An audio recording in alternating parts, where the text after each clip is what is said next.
Hungary. As for Michael van Gerwen, the defending champion, he's gone.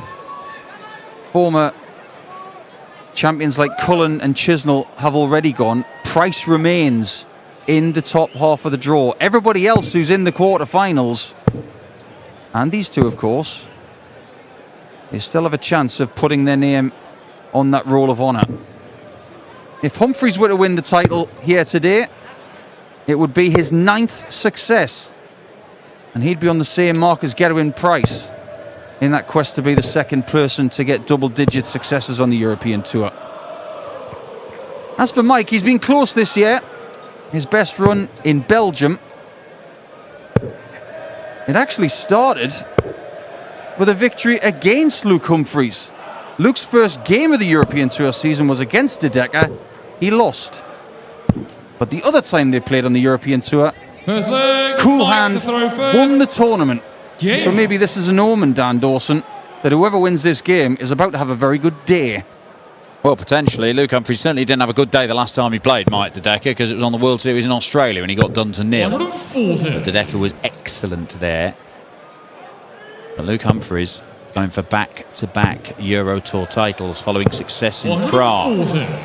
And were he to do that today, after a period where, by his own admission, he feels, I'm not really playing that well, I don't really feel like I'm playing like I was pretty much straight after the Premier League final, that might 59. Signal that the world #1 is returning to form in time for some enormous events. Unable to tick the World Series finals off his to-win list, but he's still got a couple of things that he has yet to claim in terms of major PDC crowns, and the European Championship is one of them. I think that might be top of the list, you know, because it's a tournament he hasn't played that well in.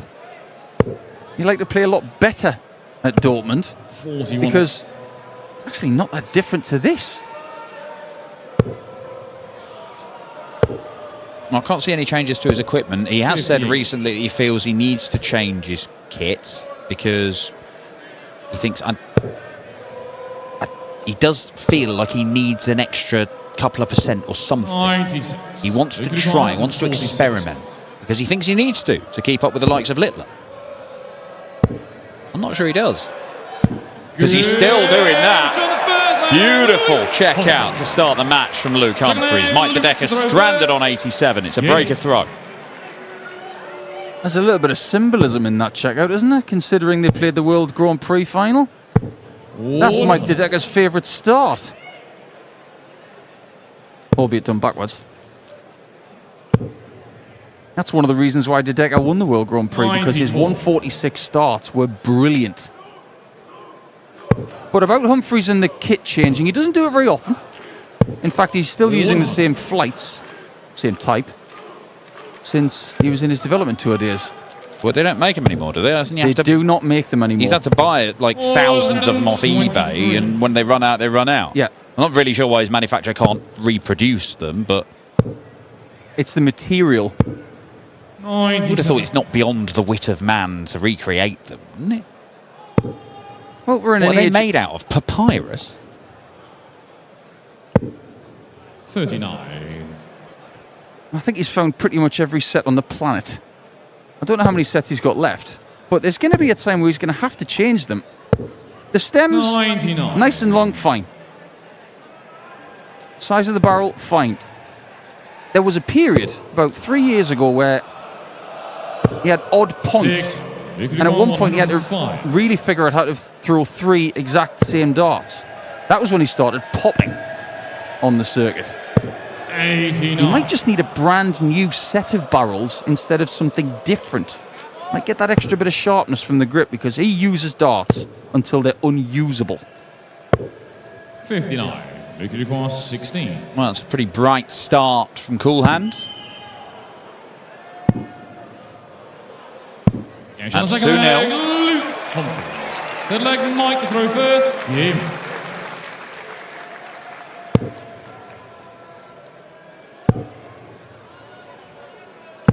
De Decker's gone through an equipment change this year. Different manufacturer. but has retained the characteristics from his previous setup. The long barrel, the shorter stem to compensate for that. Looks like a fairly standard to medium long point.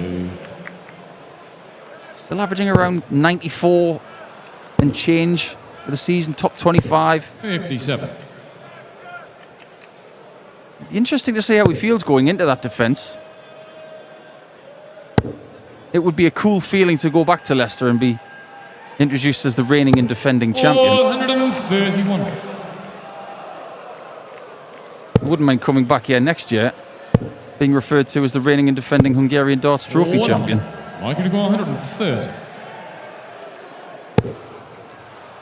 Find his way through. No, he cannot. Humphries managed to pinch the opening leg with a 146. The 164 is harder, but not impossible. It is now. 124. You hit the top left of that 57. You've still got to have a really good second dart. You don't really use it as a marker. There's no marker here. Yeah, didn't need one. Great check out from De Decker. Hasn't really caught fire yet. 140. There's plenty of time. He played okay yesterday, Luke Humphries. Beat Nathan Aspinall. It was a good quality game. Aspinall lost with a 99 average, beaten 6-4. One leg that just slipped away from him where there were opportunities. And as he was walking out of the hall here, Nathan said, that leg, that's the leg that was the key moment. Well, you're speaking to Philip on the stage. 140. And he was underestimating the importance of the 130 checkout and double 5. He said that earlier in the game, a third dart double 10 was more important. Really interesting thought that, because that was in the first third of the game. The 130 was a little bit later and it was more key in a lot of people's eyes. 100. Well, all legs are worth the same. Whether you win them at the start or the end. However, they feel different. Same with all the races for teams. 41. European Championship Grand Prix race. Double 16. That is an 11 darter with the throw. Luke Humphries impregnable in that leg. Maintains that breaker throw advantage in this game. We know that Humphries is definitely going to be at Dortmund, but he might not be at Minehead. He's currently outside the top 64, so a bit like Rob Cross. 100. He's got to do a little bit of chasing before the end of the season. Having won in Prague. And now, for the first time this weekend, we're starting to see the real Luke Humphries. If he has a good day today, and he's had many of those brilliant final days on the Euro Tour, then all of a sudden, you just think, Minehead's in inevitability. He is going to be challenging for the titles at the Grand Prix and the Euros and the Slam and everything else. Ah, it's a bingo card 162. He's impressed. But this may be better. 100. That's astonishing. Now De Decker's got to take a 146. And he won't. Now Humphries, if he gets the 60, obviously he's going to go for double 18, but depending on where the first dart is, that will determine 96. where dart 2 goes. 96. No problem. No problem at all. Back-to-back 11 darters. And the world number 1 has properly arrived here in Budapest.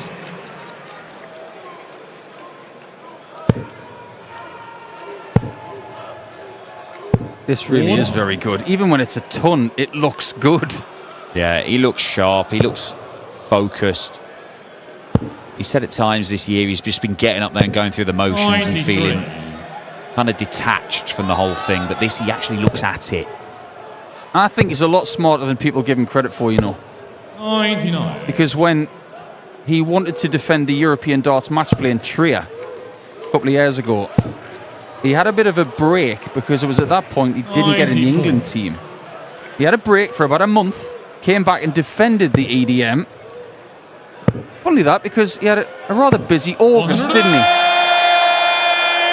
He took a bit of a break, came back and won in Czechia. When he has a little break and he comes back fresh, It doesn't take him long to 140. find that sharpness. 122. Well, he is razor sharp this afternoon. Treble 19. Tops. 3-4 visit legs in a row. This is world-class stuff from the world number 1. Game. Puff your cheeks out, everybody, because this is looking very much like a tournament record. 140.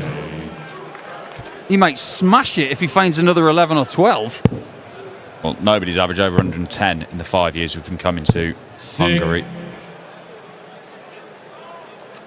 He may be reveling in the fact that Dave Chisnell's out of the tournament because he's the only person who stopped him getting this 2 years ago. Well, there are plenty of threats to Luke Humphries here this weekend. Mike Dedeker is one of them, but he has just dealt with him. 140. I thought it was a 6th 180. I think there was a lot of people here at the Dome thinking, that's in.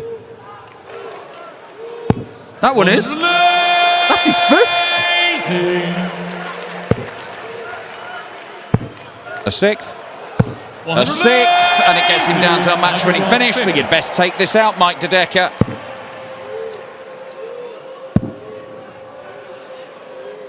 And he doesn't, and the end might be 9. 121. He looks hungry. In Hungary. He's not bullseye hungry. 85. Mike would require 32. Surely Dedeker's not going to miss a second time. I'm not sure now. Over the top. 60. This is done. This is done.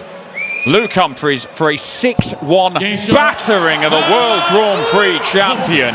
Proper stuff from the world number 1. That is 113 average. It annihilates the tournament record. That's the highest average we've seen on the Euro Tour from anyone this year. Cool hand Luke Humphries. He's not been happy with how he's been playing since winning the Premier League, but that might be a sign that the top-ranked player in the world is coming back to top form, and that makes him a top threat for tonight and indeed everything else.